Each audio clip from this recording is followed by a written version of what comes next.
Hello everybody, I know it has been a while, but welcome back to a very special edition of the Train Station Podcast. As always, I am your host, Atrain.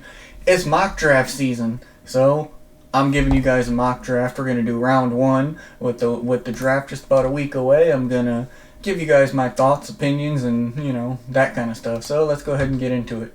The first overall pick, the Raiders. I think they're going to go Fernando Mendoza. I think, personally, it's a mistake. You just signed Kirk Cousins. Not that Kirk Cousins is great or anything like that, but he's serviceable enough. You have bigger needs elsewhere. The O-line stinks. You have nobody to throw the ball to. You're taking Fernando Mendoza, the safe option, but I don't know if it's the correct option. But Fernando Mendoza goes number one to the Raiders. The Jets at number two. Now, the Jets could do a few different things. They definitely need another pass catcher outside of Garrett Wilson. They also need a quarterback because Geno Smith is just not the guy. I'm sorry. They also need edge rusher. They have 2 first-round picks in this. They have 16 and 2. If they were smart, they would go with the best pass rusher in the draft in Ruben Bain. But I think they play it safe. They take a guy that Aaron Glenn really likes, and that's going to be David Bailey, the edge from Texas Tech. Now, Arizona, this is where it could get interesting. They could go Jeremiah Love. They could go Arvell Reese. They could go Carnell Tate alongside Marvin Harrison. They could even go Caleb Downs, Francis Mulango. There's a lot of ways they can go, but I think they're going to play it safe. They're going to go Arvell Reese, who can play both edge and linebacker, kind of a 2-for-1 guy. You can line him up anywhere back there. And now the Titans at 4, and I know a lot of mocks have him Jeremiah Love going here, but I just don't see it. I know they need a running back, but Robert Saleh's taking over there. He's going to want a defensive guy. If Arvell Reese somehow falls to 4, that's their guy there. Sonny Styles could be a guy here, but I think he's too good to pass up. Ruben Bain for the Tennessee Titans here. The Giants desperately need offensive line help. Even Harbaugh himself said this offensive line is a work in progress. So the Giants go ahead and take Francis Muanga, the offensive tackle from Miami. So Miami picks going back-to-back. Cleveland, Carnell Tate seems like the obvious choice here. But I'm actually going, I believe, seems like the obvious choice here. But they also need all sorts of picks. So I'm going to have them trade this pick to the Carolina Panthers.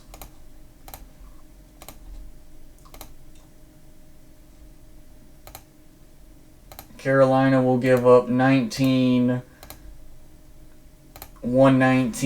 and a first rounder next year to move all the way up to number 6, which puts Carolina now on the board. Carolina needs some weapons here.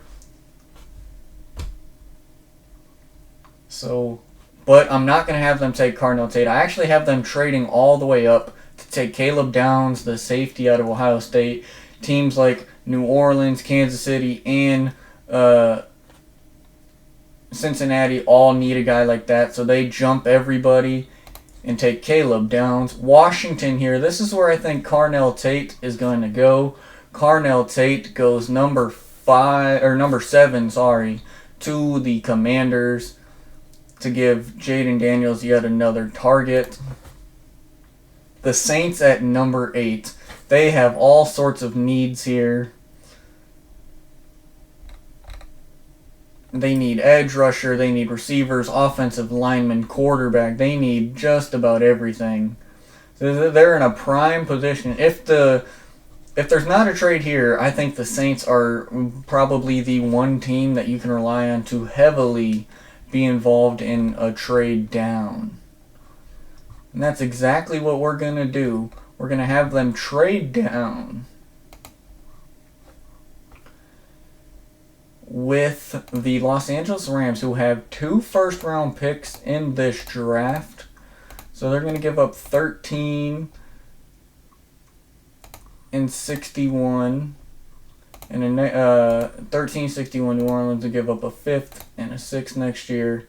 So they get 8. They move up from 13 to 8. LA moves up to take Mekhi Lemon. He might be there at 13. He might not. But they're going to go ahead and trade up, get their guy Mekhi Lemon out of USC. Kansas City at number 9. I think this is where they might go Mansour Delane. But I also think, yes, they just signed Kenneth Walker. But Patrick Mahomes is coming off of an ACL injury in which you want to keep him the healthiest you can possibly keep him. And what better than to have a 2-headed monster in Jeremiah Love and Kenneth Walker? I think that's the smart choice. But I'm going to go ahead and pick what I think they're going to do. And they're going to go Mansour Delane from LSU, which opens it up for the Bengals, who, boy, they have all sorts of defensive needs. Sonny Styles is sitting right there. There's also another good prime trade down spot. But they're going to stick, and it might not necessarily be the biggest need, but they're going to take the best player available. Jeremiah Love goes to Cincinnati. They probably wanted Caleb Downs, but he's already gone at 6. So, boom, they take Jeremiah Love. The Dolphins, another team, prime position to trade down or trade up even with another first-round pick. They have 2. They have 11 and 30. Their quarterback situation is awful. So maybe you see them trade down to load up picks to move back up later on for a quarterback. But we're going to have them stick and pick here. And they're going to take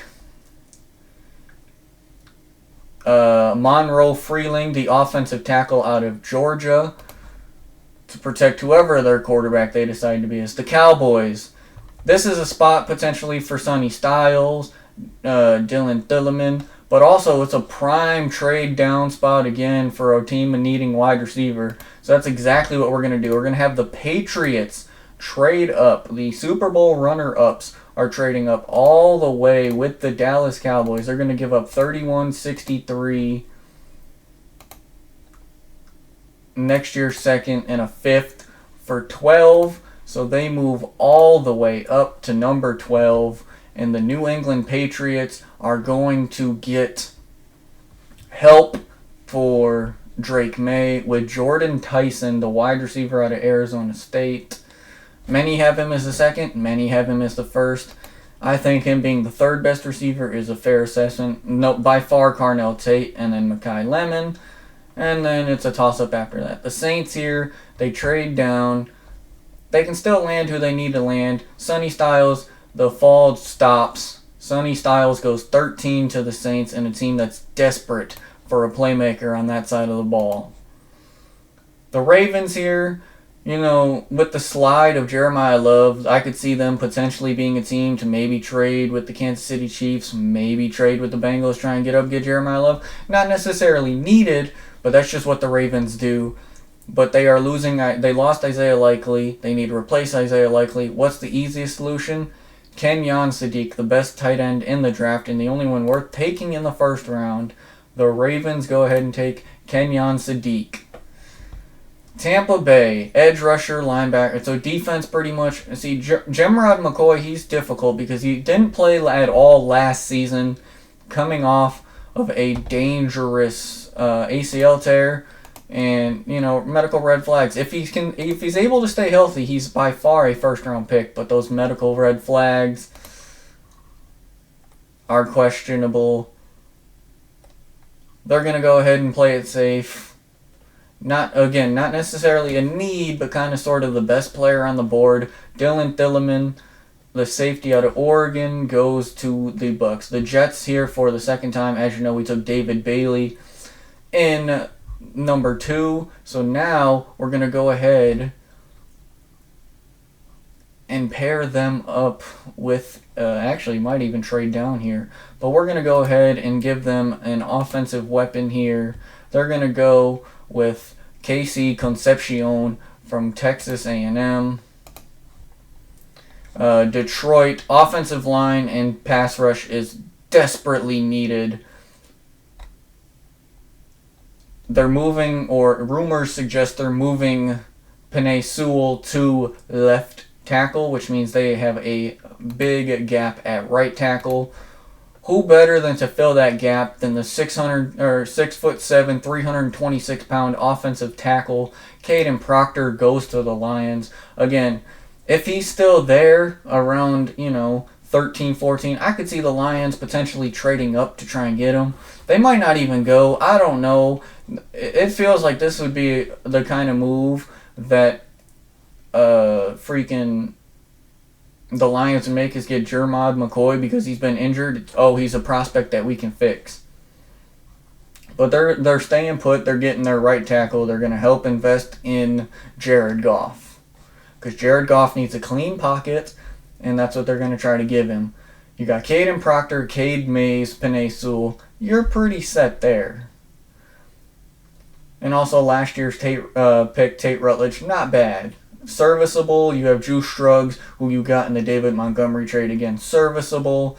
So you have guard play that's very serviceable and easy to work with. You need a right tackle of the future. Caden Proctor is your right tackle of the future.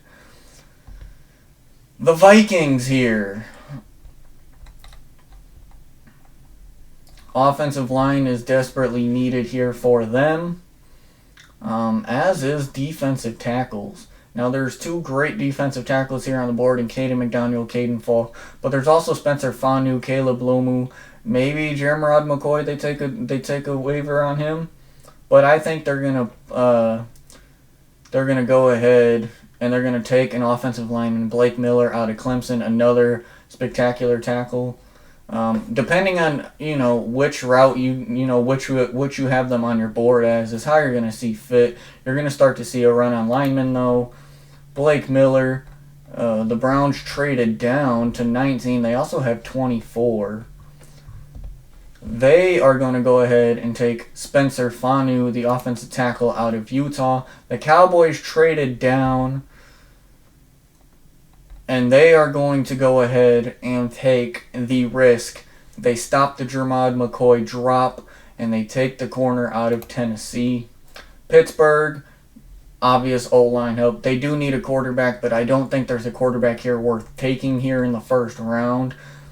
I know a lot of teams are. I know there's a lot of people high on Ty Simpson, but outside of Fernando Mendoza, the quarterback class is horrible. You have Garrett Nussmeier, Cole Payton, Taylon Green, I think, is going to be a sleeper in this draft, as well as Cade Klubnik, Carson Beck, Drew Aller, So yeah, it's a very, and Jalen Daniels as well. I think he's going to be a bit of a sleeper as well, but it's a very quarterback class. So you're going to kind of have to either choose to run it back with Aaron Rodgers now that you have Mike McCarthy, or you just wait till next year when you have Arch Manning and company coming in. So the Pittsburgh Steelers, they're going to continue to build on that offensive line. They're going to steal him from the Chargers. Olavavega Loioni, the offensive guard from Penn State, goes to Pittsburgh. Now we see the Chargers here, and now with him gone, you could potentially see a trade down here with the Chargers. But knowing Jim Harbaugh and the way he operates, if you can't get one side of the ball, you're gonna go ahead and get the other. They are gonna go ahead, and this is gonna be a bit of a surprise to some folks, but I do think he has first round potential. Akeem Mesidor. Yeah, it says he's 26, but I think he falls out of the first round. Akeem Mesidor goes to the Chargers. The Eagles, obviously, we know what they do. They take the best player on the board at all times. That's going to be Caleb Lumo. Do they need him? Not really, but it's what the Eagles do. They just take the best player available. After taking Spencer Fanu, the Browns are back on the clock. They're going to go ahead and dip into the receiver pool and take Omari Cooper Jr., the wide receiver out of Indiana. The Bears, we're going to see our first defensive tackle go off the board. Caden McDaniel, the defensive tackle out of Ohio State, goes there. Now, this is a tough situation for Buffalo because you need a receiver, but the receivers have been flying off the board, as you see 7, 8, 12, 16, and 24. So unless they plan on trading up at some point, you're going to have to wait for a wide receiver. Edge rushers also have been flying off the board. I don't know what the Bills need to do. I don't know if it's just in their head or what, but you have literally the most talent I think I've seen a team be absolutely disappointing. I have never seen a team with this much talent be so disappointing. Josh Allen has all the tools, but they can just never seem to get over the hump. I don't know what it's going to take, honestly. I don't even know who to really put for them here, because nothing they do here is going to put them over the edge. But if we're playing by the board and we're playing by what they need, because receivers have gone so quickly off the board, they're going to go ahead here and reach for a wide receiver. Denzel Boston, the wide receiver out of Washington, goes there, which allows San Francisco here to kind of play around with the board. They're actually going to trade this pick with division rival Arizona here. Arizona gets 27. They give up 34 and a 4th rounder next year to move up to 27. Obviously, these trades aren't super realistic. But, so we seen earlier they took Arvell Reese. Now they trade up. I'm not saying it's a great decision, but they trade up and they're going to take Ty Simpson, the quarterback out of Alabama, so that they can get him on a 5th year. They didn't really have to give up a whole lot for him. You trade up, you have that 5th year for him. We all know, we've seen it in the playoffs. The Texans desperately need an offensive line. Unfortunately for them, a lot of the offensive linemen have been going heavy here. You did get David Montgomery from Detroit in the offseason, but you gave away Drew Shrugs, who was a serviceable lineman. You need linemen, and you traded him for a 29-year-old running back. I'm not really sure what the Texans were doing, but C.J. Stroud absolutely needs protection here. I mean, do they take Max Ahenachor, or do they go a different route? It's tough. They do need defense too, and defense seems to be the better option. And while he might not go 1st round, I think this dude has all the talent to be the absolute steal of wherever he goes. Jacob Rodriguez, the linebacker out of Texas Tech, has all the tools to be a stud. You pair him on that Texans defense, and they will be fantastic. Jacob Rodriguez to the Texans. The Chiefs have this pick. We've seen them take Mansour Delane earlier. They like their projects, so I think they go Zion Young, the edge out of Missouri. And then Miami on the clock. I was tempted to have Ty Simpson go to Miami here, but Arizona didn't have to give up a lot. They get him beforehand. And so now, after taking, who'd they take? They took Monroe Freeling. You can double up on linemen if you want. But I think another guy has a very good chance of going 1st round, very underrated. Emmanuel McNeil Warren is going to go to Miami at number 30, the safety out of Toledo. And we see Dallas yet again after trading.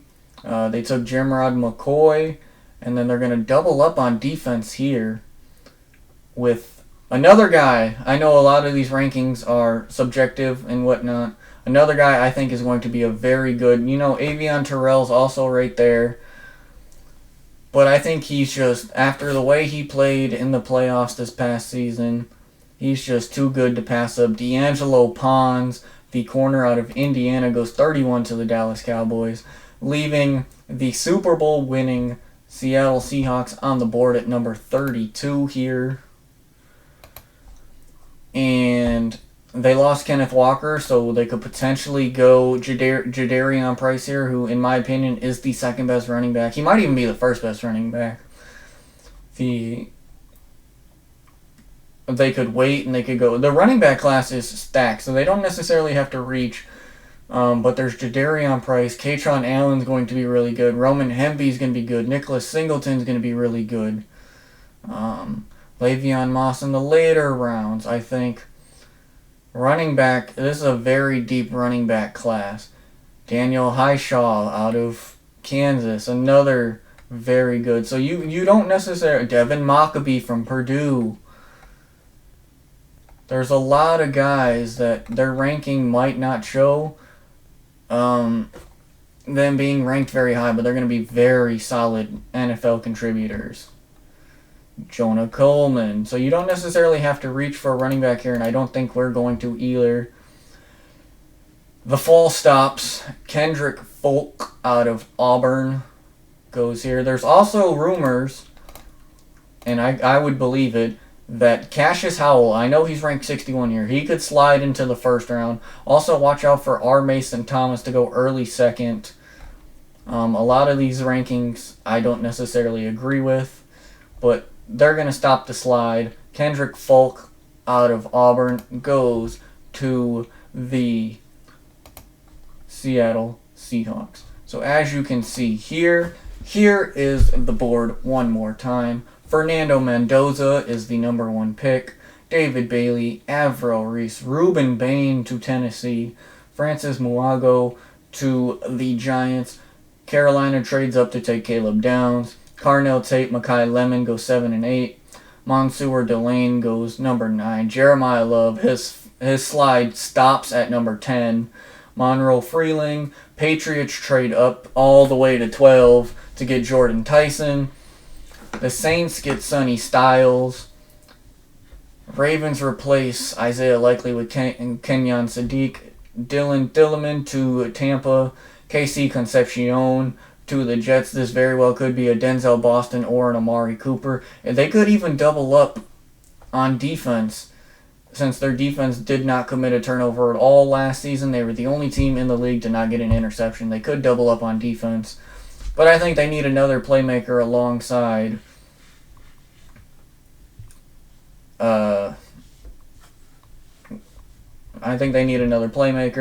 Lions desperate need of a right tackle. Caden Proctor fills that role. Vikings need to refill that offensive line. Blake Miller or Spencer Fanu. Maybe even Kayla Lomu. Again, it just depends on how you have them ranked on your board. Any of those guys could be very serviceable. Jemrod McCoy, he could go anywhere from 20. He could drop all the way down to the second round. He could have a Will Johnson-esque slide because of the injury, but he's definitely a first-round talent. And the Cowboys go ahead and take him and double up by taking D'Angelo Pons 31. They double up on that back end. Their offense is good enough. Now they have to just get the defense going. Steelers continue to fix that O-line. Olavaga Ione from Penn State. Maybe Caleb Lumu here, but again, if you can't dominate one side of the ball, you might as well try and dominate the other. Harbaugh likes to build from the trenches. You have both Rashawn Slater, and both your tackles coming back. Slater and I forget the other dude's name, but both of them are coming back, so that should very much help them. Eagles just take BPA. Browns go ahead and get Omar Cooper Jr. at 24. He could go as high as 11. He could go as low as 31. These boards are just personally probably what I would do. I mean, if I would do it, I would. If I was in charge, I wouldn't do most of this, but this is what I think will probably happen. Bears desperate need of defensive tackle, Caden McDonald, or you can go get another one. Again, just personal preference based on how the board is. Bills desperately need a receiver. Keon Coleman's been a giant disappointment. Denzel Boston fits right into that. Ty Simpson is traded, 49ers trade out of the first round, get another second, and some more draft capital, trade down. Injury bug. Without the injury bug, they're a very good squad. Ty Simpson slides up, or the Arizona slides up, takes Ty Simpson before a team like Miami could get him, before a team in the second round could try to potentially trade up and get him. 28, a bit of a shock here at with Jacob Rodriguez, but I think his talent and his tape speaks for itself. He's just too good to pass up, especially in the later part of the first round. I wouldn't even be upset if a team like Cincinnati or Tampa Bay, they trade back up and get a guy like Jacob Rodriguez. He's that good. I think he's going to be an absolute stud. You pair him on that already very talented Texans defense, he's going to fit in like a glove. Zion Young, Kansas City, they know what they're doing. They need to focus on getting Patrick Mahomes healthy and having a defense that can keep your offense off the field for a minute is a very good way of doing that. Dolphins take another, I think, underrated player in Emmanuel McNeil-Warren. D'Angelo Pons to the Cowboys, doubles up on corners just in case Jamrod McCoy isn't quite ready. You have a fallback option in D'Angelo Pons, and then Caldrick Falk, the edge out of Auburn. Don't be surprised if this is a running back, though. This could very well be Jadarian Price from Notre Dame, the backup to Jeremiah Love. This could easily be a running back, but I think the edge talent here, and with the running backs and how talented the running back group is this year, you can wait a bit. But that's my first round draft mock. Let me know what you guys think. If you guys want one before the draft of what I would personally do, I can give you that too. But I think this is likely how it's going to play out. Obviously, it doesn't play out exactly as expected. These mock drafts are purely just speculation and fun. But thank you guys for hanging out. We're back after a very, very long hiatus. But here is the mock draft. Let me know what you guys agree with, what you don't agree with, and I will see you guys next time.